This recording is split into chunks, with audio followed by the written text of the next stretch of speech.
Have you ever wondered why certain names vanish completely from the pages of time, while others echo through centuries? What must a person do, what threat must they pose, for an entire empire to decide their very memory deserves annihilation? Tonight, I want to share with you something that powerful men tried desperately to bury in the sands of Oman over 200 years ago. A princess, a woman born into silk and perfume and the highest corridors of Arabian power, and yet she chose to burn it all down. Not for glory, not for revenge in the common sense, but for something that terrified the sultans far more than any invading army ever could. She proved that the enslaved were human, that they deserved breath and choice in the horizon. And for this crime, this unforgivable act of compassion wrapped in calculated brilliance, they scraped her name from every document, every family tree, every whispered prayer. But here is what they did not anticipate. Stories have a way of surviving. They hide in the cracks of old walls, in the songs grandmothers hum without knowing why, in the dreams of children who never learned the words but somehow remember the feeling. If this story moves something in you, take a moment to subscribe to this channel, because what you are about to hear will change how you understand power, sacrifice, and the true meaning of freedom. The winds of the Arabian Sea still carry her voice. And tonight, for the first time, you will hear it. The ruins still stand at the edge of the Batina coast, though no official map acknowledges their presence. Fishermen avoid the area after sunset, not from superstition alone, but from something their grandfathers taught them without explanation. The stones themselves seem to exhale a particular heat, even when the desert night falls cold. Salt deposits have crystallized along what remains of the foundation walls, forming patterns that local elders claim resemble chains. Broken chains, the kind that once wrapped around human ankles and wrists and throats. 2 centuries of monsoon winds have not erased the scorch marks that climb the eastern walls. Dark fingers of carbon still reaching toward a sky that witnessed what happened here in the autumn of 1812. Date palms grow wild now where gardens once displayed the wealth of the Al-Rashid merchant house, their fruit left to rot because the women of nearby villages refused to harvest from this soil. They say the sweetness tastes wrong. They say it tastes like tears. This is where it began and ended. This is where a woman whose name was scraped from genealogies and burned from palace records made a choice that would ripple across the entire Arabian Peninsula and force the powerful to confront a truth they had constructed elaborate mythologies to avoid. The enslaved were not property. They were not animals given human shape by some divine accident. They were mothers and fathers and children. They bled the same. They wept the same. They dreamed with the same desperate hope that perhaps tomorrow the whip would not fall, the chains would not tighten, the ship would not carry them further from everything they had ever loved. She understood this because she had been taught to look, to truly see. And what she saw broke something inside her that could never be repaired, only redirected. The Sultanate of Oman in the early 19th century operated as one of the most sophisticated slave trading networks the world had ever known. While European powers were beginning their slow and hypocritical retreat from the institution, the Omani merchant class had perfected it into an art form. Ships departed from Muscat carrying dates and frankincense to the ports of Zanzibar and returned with human cargo packed into holds designed with mathematical precision.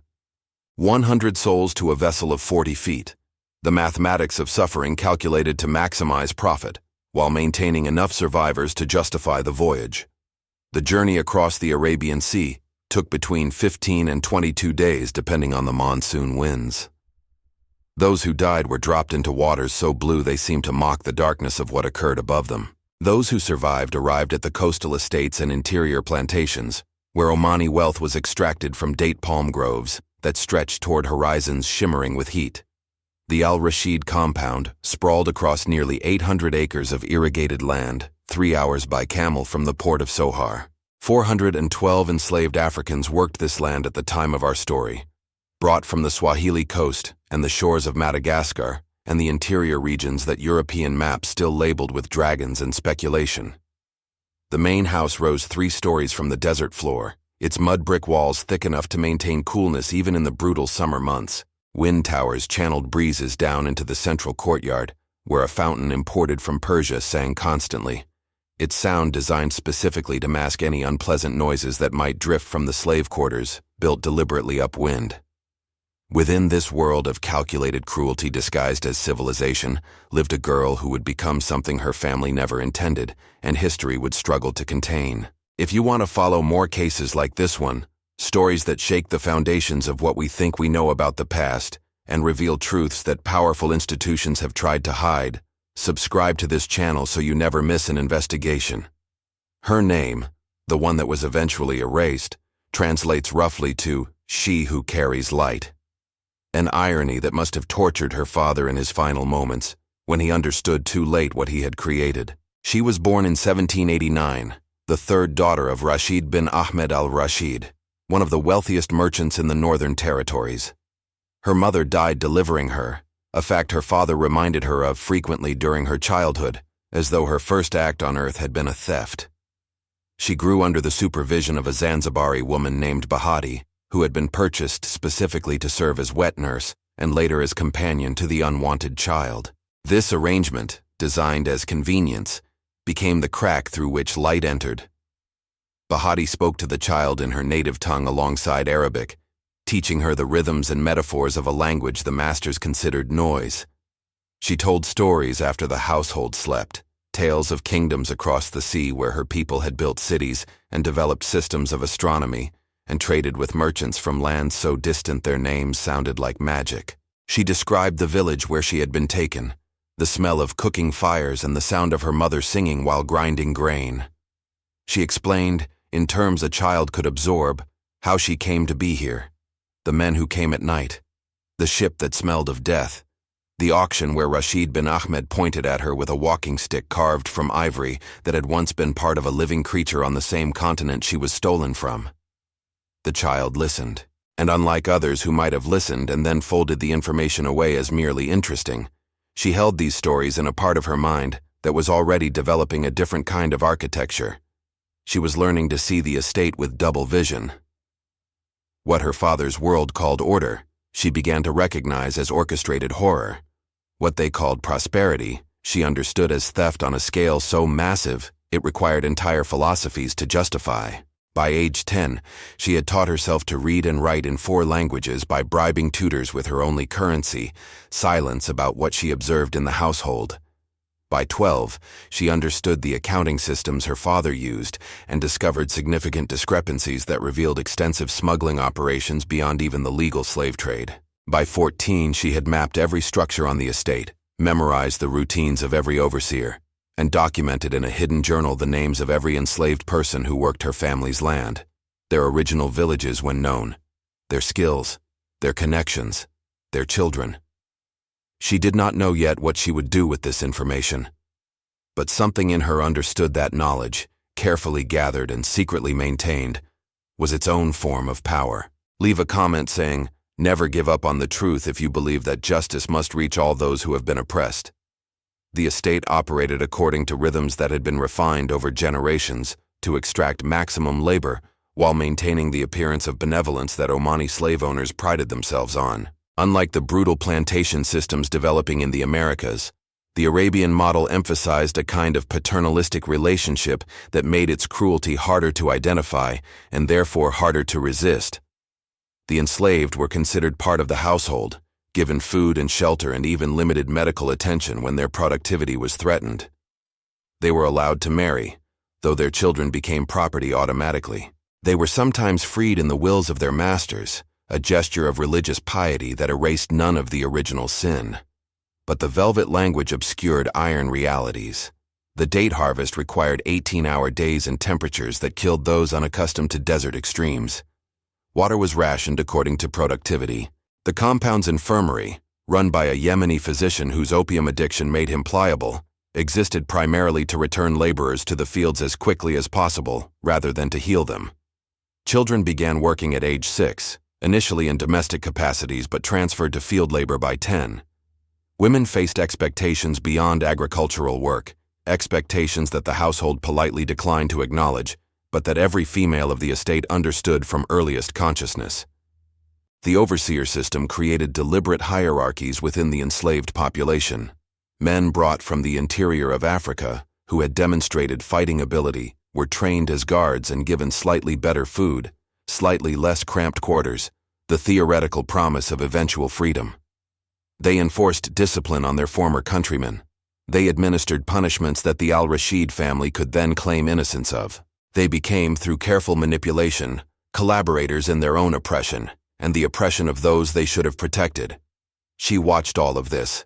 She documented the overseer named Omari, who had been brought from the same village as Bahati, and who now carried a rhinoceros hide whip that he used with the expertise that suggested either natural talent or extensive practice. She noted how his face changed when he beat those who had been his people, how something died behind his eyes during each stroke, and something else, something that hated himself, emerged afterward.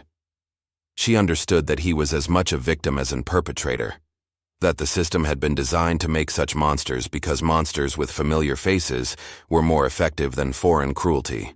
She cataloged the morning inspections where the enslaved lined up to be examined like livestock, their teeth checked, their muscles evaluated, their skin searched for signs of disease that might spread and reduce the collective value of the property. She followed the transactions when children were sold to neighboring estates to prevent what the merchants called excessive attachment, but which she recognized as the deliberate destruction of families to prevent the solidarity that might lead to resistance. She recorded the night visits that certain household men made to the women's quarters, visits that produced children who carried al-Rashid blood but would never carry the al-Rashid name.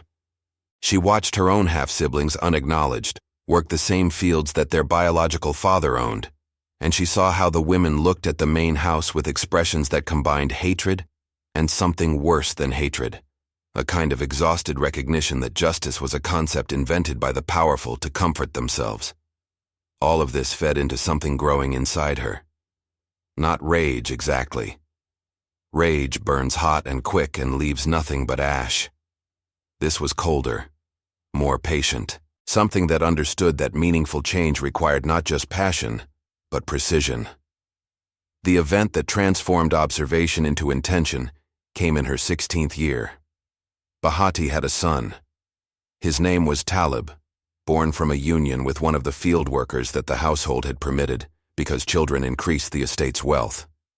He was 12 years old in the summer of 1805, tall for his age, with a mind that absorbed languages and numbers with the same hunger she recognized in herself. Bahati had taught him secretly, passing along the education she had received while raising the al-Rashid daughter. He could read Arabic and Swahili. He could calculate figures in his head faster than the merchants who visited his masters. He was, in every meaningful sense, her brother in all but blood and legal standing. The head overseer discovered the boy reading, not working. Reading. A page torn from an accounting ledger that contained information about shipping schedules and cargo manifests. Information that Talib had been studying because she had asked him to, though no one would ever know this. The punishment for an enslaved person possessing written materials was severe.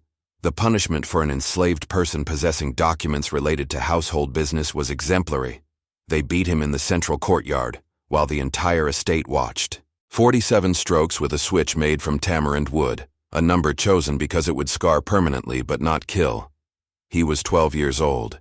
He made no sound after the first dozen strikes, having retreated to somewhere inside himself where the pain could not follow.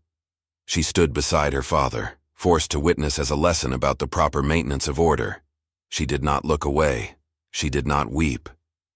She made herself memorize every detail, every face of every person who participated or approved, or simply failed to intervene. When they carried him to the infirmary afterward, his back a canvas of opened flesh, Bahati followed with a silence that spoke louder than screaming. The woman who had raised her, who had given her language and perspective and the capacity to see beyond the walls of privilege, walked past, without acknowledgement. The bond they had built over 16 years severed in that courtyard because she had stood beside her father, because she had not shouted, because she had done what survival required while the woman's son bled into the dust. That night, she went to the infirmary, not the official entrance that the household used, but the servant's passage that she had mapped years earlier during her systematic documentation of the estate. Bahati sat beside her son's cot, applying poultices of aloe and turmeric that would prevent infection, but could not undo damage already inscribed into his skin. She did not speak at first. What words could bridge what had happened? She simply knelt beside the woman who had mothered her and waited. "You will do nothing," Bahati said without looking at her. "You will return to your quarters, and you will continue your comfortable life, and when you are married to some merchant's son, you will forget that we exist. This is what your kind does. This is what you are." "What if I am not?" she asked. "Then prove it, but not with words, with action, and not with the small actions that ease your conscience while changing nothing. Do something that matters, or do nothing at all, and at least spare us the insult of your sympathy." She left without responding. But something had crystallized during that conversation. The vague sense of wrongness that had accumulated over years, the documentation and observation and careful cataloging, suddenly had direction, purpose. She would not simply observe the system. She would not merely document its horrors for some future historian to discover. She would not wait for others to act while she watched safely from behind walls built by enslaved hands. She would bring the entire structure down. And she would do it in a way that could not be ignored, could not be explained away, could not be smoothed over with the polite fictions that the merchant class used to sleep peacefully at night. The planning took 7 years. She understood from the beginning that liberation required more than simply opening gates and removing chains. The enslaved population had been systematically stripped of the knowledge and resources needed for independent survival. They did not know the terrain beyond the estate. They did not have the navigation skills needed to cross the desert or sail the sea. They had no documentation, no currency, no legal standing in any neighboring territory that would not simply return them for the reward offered for fugitive property. Freedom without infrastructure was merely death with additional steps. So she built infrastructure. The first element was intelligence. She cultivated relationships with traveling merchants who visited the estate on trading business, presenting herself as a dutiful daughter interested in commerce. From them, she learned shipping schedules, guard rotations at ports, the locations of settlements in the interior where escaped slaves had been known to find refuge. She mapped trade routes and identified weak points in the surveillance systems that the Sultanate had developed to prevent exactly what she was planning. The second element was resources. Her father's accounting contained the discrepancies she had discovered as a child, evidence of smuggling operations that bypassed the Sultan's taxation. She created additional discrepancies of her own, siphoning small amounts of gold and silver into hidden caches that would fund the operation when the time came. She stole nothing from the legitimate accounts that might trigger an audit. She stole from the theft, taking a percentage of her father's crimes and converting it into the currency of liberation. The third element was allies. This was the most delicate work. She needed people inside the enslaved community who could organize without detection, who could prepare their fellow captives for a moment none of them knew was coming. But every person who knew was a potential point of failure. A careless word. A tortured confession. A collaborator who valued personal survival over collective freedom. She chose 5. 3 men and 2 women whose records showed consistent punishment for small resistances, whose eyes carried the particular fire of those who had not been broken, but merely waiting. She approached them individually, over months, through indirect channels that could not be traced back to her if anyone talked. She never revealed the full scope of the plan to any single person. Each knew only their piece of the puzzle. Bahati was not among them. The woman had withdrawn into a protective silence after her son's beating, going through the motions of her duties without engagement. Talib had survived, but something in him had died in that courtyard, replaced by a careful blankness that asked nothing and risked nothing. She understood and did not push. When the time came, they would know. The fourth element was the event itself. Rushing would guarantee failure.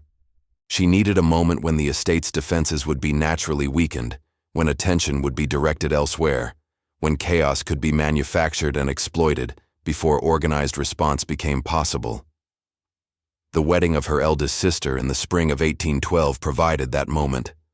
The celebration would bring hundreds of guests to the estate, merchants and their families from Muscat and Sohar, and even from the Arabian ports across the Gulf. The household staff would be overwhelmed with preparations. Security forces would be divided between protecting valuable guests and maintaining standard surveillance. Most importantly, her father and brothers would be distracted by the business negotiations that accompanied every significant social gathering. Deals struck in side rooms, while musicians played and dancers performed in the central hall. She had 3 months to finalize preparations. The details consumed her. Every contingency required a response. What if the ships she had arranged were delayed by weather? Alternative routes mapped through the interior. What if the designated guards were changed at the last moment? Backup operatives in each position. What if someone talked? Misinformation seeded through the community to confuse any investigation. What if she was discovered before the night itself? A suicide contingency that would prevent her from becoming the leverage that forced others to betray the plan. She slept little during those final months. When she did sleep, she dreamed of chains breaking, of fires rising, of a column of people walking toward a horizon that no longer belonged to anyone but themselves. The wedding celebrations lasted 3 days. She participated in each ritual and festivity with a grace that impressed the guests and pleased her father, who had long considered her the disappointing child. He did not know that she had personally verified the opium supplier who kept the physician sedated, that she had bribed the stable master with enough silver to retire comfortably in exchange for specific horses being ready at a specific hour, that the enormous fires lit for roasting celebratory lambs had been augmented with accelerants that would transform them from cooking flames to spreading conflagration with a single deliberate adjustment. On the 3rd night, while her sister and new brother-in-law retreated to their chambers and the guests fell into satisfied sleep in quarters throughout the estate, she moved. She shed her silk and put on the rough cotton that the enslaved wore. She darkened her face with soot from the kitchen fires and covered her head with a scarf that obscured her features. She became, in appearance, one of them, one of those who served and suffered and existed only as extensions of their master's will. The first signal was a lamp placed in a specific window of the servants' quarters. Within minutes, the operatives she had recruited began their choreographed movements. The guards assigned to the slave quarters received cups of date wine laced with the same opium that kept the physician compliant. Those who refused the drink were subdued by workers, who had been waiting years for this permission to fight back. The chains came off in near silence. 412 people felt the weight lift from their ankles and wrists, felt iron that had become a part of their bodies suddenly absent. Some wept. Some stared at their freed limbs as though they belonged to strangers. Some immediately looked for the children, gathering families that the system had deliberately scattered across the compound. She moved among them, this princess who had chosen to become something else. She spoke in Swahili as fluently as Arabic, using the words Bahati had given her 16 years before. The ships wait at the cove north of the point. The guides know the path. Take only what you can carry without slowing. The fire will begin in 20 minutes. After that, chaos. Move during chaos. Reach the cove before dawn. The captains are paid and their crews are sympathetic. Zanzibar first, then wherever the wind takes you. But not here. Never here again. Why? Someone asked, an old man who had been on this land for 40 years. Why do you do this? She looked at him with eyes that had seen everything his eyes had seen, though from a different angle. Because it needed to be done. Because someone had to do it. Because I could. The flames began with the household kitchen, where accelerant-soaked rags had been placed near the celebratory fires. Within moments, they spread to the wooden supports of the pantry, then to the storage rooms where oils and spirits were kept. The explosion that followed woke every guest on the estate and drew every guard toward the main house to protect the visiting merchants and their families. The slave quarters emptied during that chaos. 412 people moving through darkness they knew intimately, following paths they had memorized without knowing they were memorizing them, reaching gates that had been unlocked hours before by hands that understood the specific rotations of each overseer's patrol. The column moved north along routes chosen for their obscurity. Date palm groves provided cover. Dry riverbeds offered passages invisible from the roads. The guides she had positioned weeks earlier appeared at designated points to lead each group toward the cove where 3 dhows waited, their captain's men she had been paying for years to be ready for exactly this night. She did not join them. Her work was not finished. The fire would be extinguished. The escape would be discovered. Pursuit would be organized with the full resources of the Al Rashid fortune and the broader Sultanate. The ships could outrun anything currently in port, but not if the alarm reached the naval forces stationed further along the coast. She had planned for this. The diversions began while the column was still 3 hours from the cove. Fires at 2 neighboring estates, set by operatives who had been positioned there for months. False sightings reported to confused guards pointing in 7 different directions. A merchant vessel leaving Sohar Harbor under suspicious circumstances, drawing pursuit that would find nothing but legitimate cargo and indignant protests from a captain who had been paid well to be in that specific place at that specific time. By dawn, the 3 dhows had cleared the immediate waters. By noon, they were beyond the practical range of any pursuit that could be organized. By nightfall, 412 people breathed air that belonged to no master, watched stars that no longer marked the passage of time until they could work again, heard waves that spoke of distances so vast that the old world could never quite reach across them. But she was not on those ships. She remained because someone needed to ensure the diversions held, because someone needed to be visible, creating the fiction that the escape was the work of outside abolitionists rather than internal conspiracy. Because she understood that her survival would trigger investigations into every person who had ever shown her kindness or cooperation. Investigations that would uncover the network and potentially lead pursuers to the ships before they reach safe harbor. If you have watched this far, it is because you care about these stories that have marked our world forever.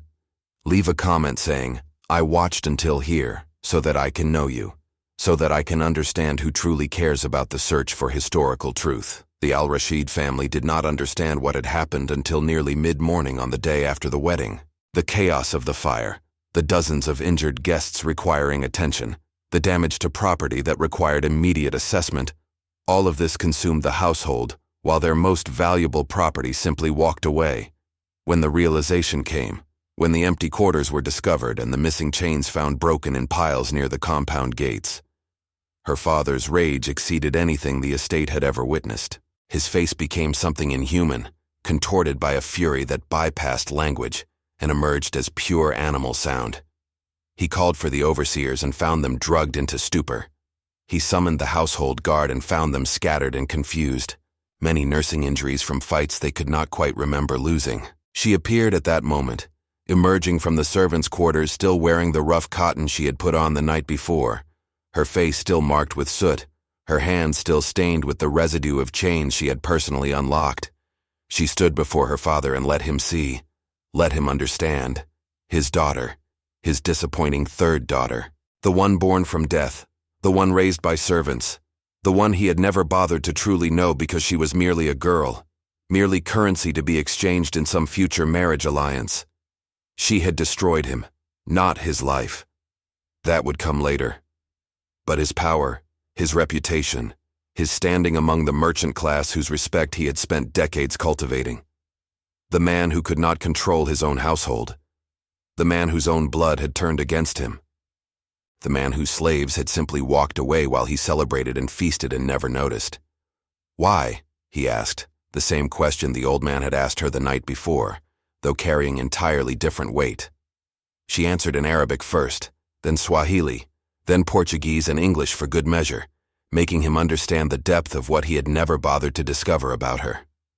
"Because you taught me to see. You told me to observe, to learn, to understand how the world works. And I did. I observed the suffering you caused. I learned the systems you used to maintain your power. I understood that the world you showed me was a lie that required victims to sustain itself. You made me. This is what you made." The response was predictable. She had prepared for it. Guards seized her. Chains that had bound enslaved bodies now wrapped around her wrists. The punishment for aiding escaped property was death under Omani law, modified by her gender and family status to something slower and more deliberate. She would be taken to Muscat, paraded through the port, as an example of what happened to those who disrupted the economic foundations of the Sultanate, then executed in a manner designed to discourage any who might consider similar actions. She accepted all of this because it was necessary. Every moment the authorities spent processing her, transporting her, preparing her public punishment, was time the ships gained on any pursuit. Every eye focused on the traitor princess was an eye not searching the waters for the escaped cargo. Every resource dedicated to her destruction was a resource not dedicated to recovery. The death of one, the freedom of 412, the mathematics of sacrifice. But something happened that she had not entirely anticipated. Word spread faster than any official communication. The story of the princess who had freed an entire estate, who had stood before her father and explained her reasoning in 4 languages, who had submitted to chains with a calm that suggested she had been expecting them all along. This narrative moved through the enslaved communities of Oman with a velocity that terrified the merchant class. Within days, 3 other estates reported unrest. Overseers were found dead under circumstances that suggested coordinated action rather than individual revenge. Fires broke out in storage facilities containing the chains and instruments used to maintain order among the human property. A ship carrying newly purchased Africans was seized by its own cargo while anchored off the Batina coast. Its crew set adrift in lifeboats, while the captives sailed the vessel toward waters where no Omani flag could follow. The method had been born. Not from her explicit teaching, but from her example. She had demonstrated that the system was not unbreakable, that the powerful could be defeated by the powerless if the powerless stopped believing in their own powerlessness. That one person with clarity and commitment could change the calculus of an entire society. The Sultanate responded with overwhelming force. Military units usually reserved for external conflicts were deployed to the interior. Public executions of anyone suspected of abolitionist sympathies increased dramatically. The enslaved were subjected to new restrictions, new surveillances, new demonstrations of the cost of resistance, and still the fires spread. She never witnessed most of this. The weeks between her arrest and scheduled execution passed in a cell beneath the fortress at Muscat, a space designed to break spirits before the body was destroyed.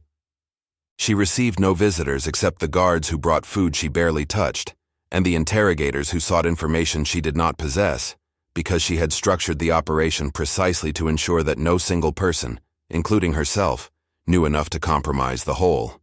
They asked for names. She gave them names of people long dead or fictional entirely. They asked for locations of safe houses and sympathetic captains. She described places that did not exist and ships that had never been built. They applied pressures designed to extract truth and received only creative falsehood, delivered with absolute conviction. The interrogators reported that she was either genuinely ignorant of the broader conspiracy or possessed a will beyond their ability to break. Both assessments served her purposes equally. The execution was scheduled for a Friday, the holy day, to underscore the religious dimensions of her crime. Aiding the escape of property was theft. Theft on this scale was blasphemy against the divine order that had placed some people above others. Her death would be sanctified as an act of spiritual cleansing, returning the natural hierarchy to its proper state. She did not survive to see that Friday. On the Thursday evening before her scheduled death, a group of enslaved servants from within the fortress itself entered her cell. They had keys taken from a guard found dead at his post, his throat cut by hands that had served him dates and fresh water for years, without ever being noticed as human. "We will take you to safety," one of them said. "A boat waits. There are people who want to continue what you started." She refused. They did not understand at first. They had risked everything to reach her, to save the woman whose name had become synonymous with hope across the entire enslaved community of the Sultanate. Her refusal seemed like madness, like the broken mind of someone who had suffered too much in interrogation. She explained with the same clarity she had brought to every aspect of her planning. "If I escape, they will pursue. Every resource they have will focus on finding me, and through me, finding the ships, finding the settlements, finding everyone who helped. My death ends the hunt. My death becomes the period at the end of the sentence. They will be satisfied with it. They will declare victory. And while they celebrate their victory, you will continue building what I started." "But your life," one of them began, "was spent the moment I lit the fire. I knew this. I accepted this. And I would accept it again because the mathematics remain correct. One life for 412. One life for every enslaved person who sees that life sacrificed and understands that they too can choose sacrifice. That they too can become the currency, that purchases someone else's freedom. She asked for only one thing: that they ensure her name was not remembered. This request confused them even more than her refusal of rescue. She explained again. Names become monuments. Monuments become static. What I did should not be frozen into a single story of a single woman at a single time. It should be a method, applicable anywhere, repeatable by anyone. If they remember my name, they will say only one person could do this, only a princess with her resources and access. If they forget my name, they will have to believe that anyone could do this, that any of them could become what I became. Names limit. Anonymity liberates. They honored her request. The official execution took place as scheduled, though what the crowds witnessed was a performance arranged by allies who had positioned themselves at every level of the process. The woman paraded through the streets of Muscat wore her face but was not her, a volunteer who had chosen to die in her place, a decision made with full understanding and enthusiastic consent. Some prices, she had said, were privileges to pay. She died that Thursday night, not from chains or public spectacle, but from her own hand using the small blade she had concealed throughout her captivity, for exactly this purpose. She died on her terms, in the darkness of a cell that would be found empty the next morning when guards came to prepare the prisoner for her final journey. The confusion that followed served the conspiracy's purposes. Had she escaped? Had the guards been bribed? Had some supernatural force intervened? The authorities could not admit that they had lost control of the narrative, so they proceeded with the execution of the volunteer as though nothing had changed, as though the crowds were witnessing exactly what they were meant to witness. The body buried in the unmarked grave reserved for criminals bore the name they had scraped from the family records, but it was not her body. Her remains were carried out of the fortress by the same enslaved servants who had tried to save her, transported to a location she had specified in her final conversation with them, and interred with rituals from 3 different African traditions, honoring the mixture of origins that characterized the community she had died to protect. No marker was placed. No name was spoken. But every year, on the anniversary of that night, people began gathering at that site. They left offerings. They sang songs that did not have official lyrics, but somehow everyone knew anyway. They told stories about a woman whose name they had been asked to forget, stories that changed with each telling but always contained the same essential truth. One person can light a fire that burns down empires. The 412 reached Zanzibar, and from there scattered to coastlines and islands across the western Indian Ocean. Some returned eventually to the African mainland, finding villages that had never stopped mourning their absence. Some established new communities in places where no sultan's authority extended. Some took up the work she had started, becoming the organizers and planners of the next liberation and the next, until the trade that had shaped Oman's wealth began to collapse under the accumulated weight of too many fires, too many empty compounds, too many ships that never reached their destinations. The merchant class tried to adapt. They increased surveillance, hardened their systems, developed new methods of control. But they were fighting something they did not understand, something that lived not in organizational structures that could be infiltrated and destroyed, but in the hearts of every enslaved person who had heard the story and recognized themselves in it. The British eventually intervened, using their naval power to pressure the Sultanate into treaties that restricted and then abolished the slave trade. Historians credit imperial politics and economic calculations for this outcome. They are not wrong, but they are incomplete. The treaties happened because the trade had already become unstable, because the costs of maintaining it had risen to unsustainable levels, because every merchant who calculated the risk of another fire, another uprising, another princess, began to wonder if the profits were worth the danger. She had not ended slavery. No single person could. But she had demonstrated its vulnerability. She had proven that the system, for all its apparent permanence, rested on foundations that could be shaken by anyone willing to pay the price. Her name was erased from the al-Rashid genealogies within months of her death. Every document that mentioned her was burned or amended.